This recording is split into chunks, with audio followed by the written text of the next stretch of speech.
Welcome to the Tech Egg. Don't get scrambled. Enjoy the video. You start by powering the device off and removing any case, SIM tray, and external accessories. Once done, set out a small Phillips, a plastic spudger, and a microfiber cloth.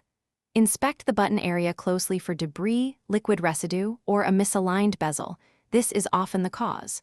Use the spudger to gently lift edges if there's a gap and brush debris away.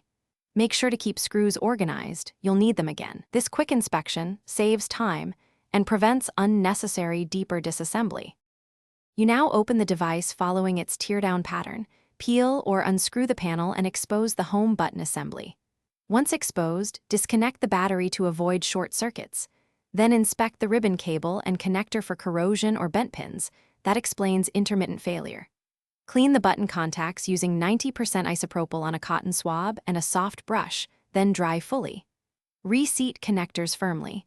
A loose flex cable often prevents a press. Test the button function briefly while the assembly is still accessible. You finish by replacing a damaged home button or its metal bracket if cleaning didn't help.